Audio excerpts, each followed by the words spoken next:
Soy abogada, esto no es un consejo legal. Hoy vamos a hablar acerca del proceso de reunificación familiar y de esas preguntas frecuentes acerca del peticionario de la persona de apoyo. Antes de iniciar a empezar a compartir la información, queremos pedirles que se suscriban a nuestro canal. Es un canal completamente informativo y educativo. De esa manera nos van a motivar a seguir subiendo información. Entonces, ¿por qué siempre leemos la información de inmigración? Porque es muy importante que cuando vayamos a hacer un proceso, vayamos a la fuente que es UCIS y ahí nos van a indicar cómo va a funcionar el proceso, que debemos tener en cuenta. Hay un instructivo, preguntas frecuentes y tenemos como todo un multiconsultas acerca de los procesos migratorios. Entonces, estamos acá en preguntas frecuentes sobre los procesos de reunificación familiar. Venimos acá a las preguntas relacionadas con las personas de apoyo o con el peticionario y empezamos a leer acerca de las personas de apoyo. Vamos a empezar desde acá. Entonces nos dice, ¿puedo aceptar apoyar a más de un beneficiario? ¿Qué nos dice UCI? Nos dice sí. Si usted recibió una invitación, puede presentar el formulario I-134A por separado para el beneficiario principal y por cada beneficiario derivado. No hay límite en la cantidad de beneficiarios que usted puede aceptar apoyar, pero determinaremos si un peticionario tiene la capacidad financiera para apoyar a todos los beneficiarios durante el periodo de permisos de permanencia temporal, que es de hasta 3 años. Todos los formularios I-134A deben presentarse utilizando la misma cuenta en línea de UCIS del peticionario. También está permitido que las personas de apoyo adicionales se unan a usted para apoyar a todos los beneficiarios. Consulte la pregunta 16. Miren, es muy importante porque resulta que acá en la pregunta 16 está el link para ir a las vías federales de pobreza. Espérenme, yo reviso acá, les voy a mostrar dónde está. Miren, acá está en la pregunta 2. Acá nos va a mostrar cuáles son esos. Inmigración nos dice que no existe un requisito específico en ingresos, pero que sí es importante que esa persona de apoyo, que ese beneficiario tenga unos ingresos para que pueda traer a ese familiar o a ese beneficiario. Entonces acá hay en la guía federales de pobreza la vamos a abrir, perdón, para que ustedes vean cómo funciona. Entonces, por ejemplo, si solamente es usted, si por ejemplo yo soy el residente o el permanente legal y no tengo, nadie más depende de mi salario, solamente yo, entonces va a ser una persona. ¿Y cuánto tengo que tener de ingresos anuales? 14.580 dólares. Pero resulta que yo voy a traer a mi hermano.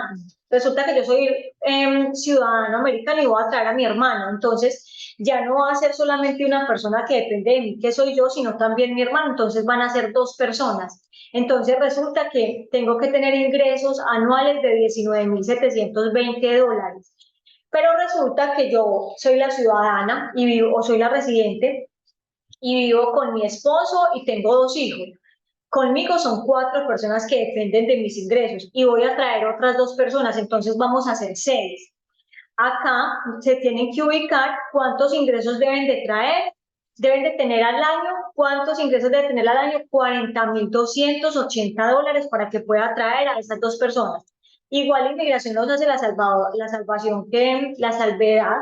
que no hay un tope de ingresos para que el beneficiario pueda traer el familiar, pero de todas es importante que esa persona de apoyo, ese beneficiario, tenga unos ingresos y pueda servir de persona de apoyo para ese familiar que va a traer. Entonces ahí está la tabla, que es la Guía Federal de la Pobreza, para que usted revise si sus ingresos y lea. Bueno, entonces estábamos acá. Vamos para la pregunta 11. Nos dice, ¿qué sucede si un beneficiario derivado no se incluye en el formulario I-130 aprobado? ¿Puedo presentar un formulario I-134 en su nombre como beneficiario derivado? ¿Qué nos dice inmigración? Si un beneficiario principal se casó o tuvo un hijo después de que aprobamos el formulario I-130, usted también puede presentar el formulario 134A para solicitar ser una persona de apoyo e iniciar el proceso de reunificación familiar para el cónyuge o hijo menor de 21 años del beneficiario principal. A menudo denominamos derivados adicionales. Ciertas circunstancias pueden afectar la elegibilidad. Quiere decir que si cuando usted aplicó el formulario I-130, cuando usted como residente ciudadano americano aplicó para traer a ese familiar, pero resulta que cuando le aprobaron ya el formulario, las condiciones de ese familiar cambiaron, hay que analizar porque no en todas las circunstancias puede aplicar y no quiere decir que todos no puedan aplicar. Hay que mirar caso por caso para determinar la elegibilidad, a qué categoría cambió y determinar si sí pueden aplicar para el proceso de reunificación familiar. Entonces hay que analizar caso por caso. Ahora dice, la invitación que usted recibe indicándole que puede presentar el formulario I-134 no enumera los derivados adicionales porque no se incluyeron en el formulario I-130 subyacente que usted presentó y UCIS aprobó. Sin embargo, usted aún puede presentar el formulario I-134A para solicitar convertirse en una persona de apoyo e iniciar el proceso de reunificación familiar para los derivados adicionales del beneficiario principal, al igual que en el caso de un derivado que estaba indicado en el formulario 130, usted debe presentar evidencia como un certificado de nacimiento, un certificado de matrimonio, como parte del formulario 134A para verificar la relación familiar entre el beneficiario principal y el beneficiario derivado adicional que solicita apoyar. El formulario 134A le indicará cómo debe cargar la evidencia. La evidencia para los beneficiarios derivados y derivados complementarios se carga de la misma manera. Esta es una de las diferencias que tiene acerca del proceso de reunificación familiar, y es que usted debe cargar evidencia de la relación familiar que tiene con esa persona. Pero no se preocupen, el formulario el formulario 134 es fácil de llenar, y 134A es fácil de llenar, y UCI de manera muy organizada nos va diciendo en cada pestaña qué documentación debemos cargar. Simplemente es leer muy bien la información y seguir las instrucciones tal cual nos dice Inmigración. Ahora dice, este ya lo leímos. Ahora dice, ¿qué tipo de evidencia financiera debo proporcionar? Necesito proporcionar mis declaraciones de impuestos, evidencia de empleo y estado de cuenta bancaria, o puedo presentar solo uno de estos documentos. Dice, los peticionarios deben determinar qué información financiera tienen sobre sus activos que pueda ayudar a UCIS a determinar su idoneidad financiera. Algunos ejemplos de evidencia financiera pueden incluir su declaración de impuestos federales, estados de cuenta, formulario W2, declaración de salarios e impuestos de su empleador, talonarios de pago, declaraciones de pago de los últimos meses y cualquier prueba de ingresos que se reciban en su hogar.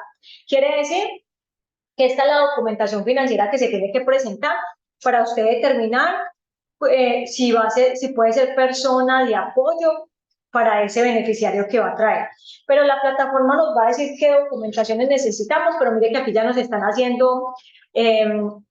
diciendo qué debemos presentar, aunque es muy similar a la del paro humanitario, que es la declaración de taxes, carta del banco, formulario W2, declaración de salarios e impuestos, el talonario de los pagos, las declaraciones de los pagos de los últimos 12 meses. Bueno, ahí esa información siempre la tiene el residente o el ciudadano americano porque es lo legal en este país, entonces todo lo tenemos.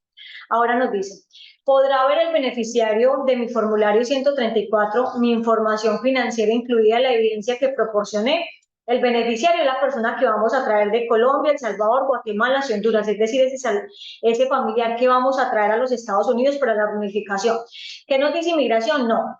Los peticionarios no tienen acceso a la información financiera presentada ante UCIS como prueba de ingresos y activos. Entonces, para que esas personas que van a traer los beneficiarios, si no quieren que la información financiera se comparta para las demás personas, tranquilos que esa información no se va a compartir. Ahora nos dicen, considera UCIS el salario y los recursos financieros del beneficiario al determinar si su formulario I-134 es suficiente. UCIS nos dice no. Al determinar si su formulario I-134 es suficiente, no consideraremos la información sobre el ingreso o los recursos financieros del beneficiario. Es decir, que los ingresos que van a tener en cuenta son solamente los de la persona de apoyo o del peticionario o de ese co-sponsor o de esa persona de apoyo adicional con la cual se unen para que los ingresos les den. Entonces, para que sepan que los ingresos del beneficiario no van a ser tenidos en cuenta para aprobar la solicitud, el formulario 134. Ahora dice, ¿puede usar una persona de apoyo adicional si no puedo demostrar que puedo apoyar financieramente al beneficiario? UCI nos dice sí. Si usted no puede demostrar que puede apoyar financieramente al beneficiario, puede utilizar personas de apoyo adicionales que no necesitan ser un familiar. Si presenta el formulario 134A con una persona de apoyo adicional, esta está sujeta a los mismos requisitos de evidencia financiera que el declarante principal del formulario 134 y debe presentar evidencias financieras como estados de cuentas bancarios, una carta del empleador, declaración de impuestos.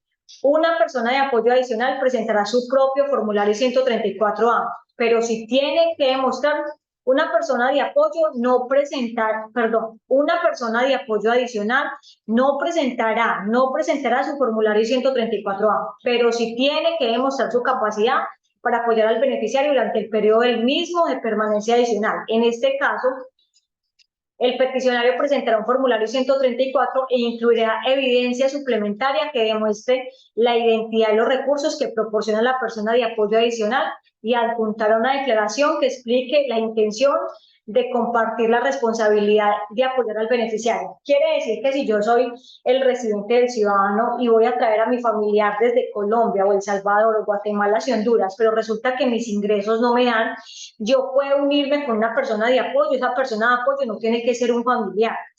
Esa persona de apoyo no tiene que presentar un formulario adicional, no. En el formulario que yo como residente o ciudadano, como peticionario principal, estoy haciendo para traer ese familiar, yo incluyo a esa persona de apoyo financiero adicional, la incluyo, esa persona debe presentar los mismos documentos que yo debo presentar como residente o como permanente, que son la declaración de los taxes, una carta del empleador, debe también tener cuentas de los bancos, una carta del banco. Bueno, esa información la debe presentar tanto el peticionario como la persona de apoyo adicional, pero no se tiene que hacer un formulario por cada peticionario, sino que en el mismo formulario se incluyen a las dos personas las cuales van a unir los ingresos para poder traer a ese beneficiario.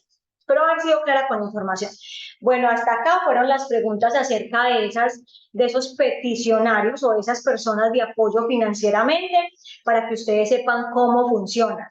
Si de pronto hay algo que les quedó duda, devuélvanse al video, lo revisan bien y si tienen alguna duda, pues se pueden comunicar con nosotros a la oficina. En el primer comentario les dejamos toda la información. Que tengan un feliz día. Hasta luego.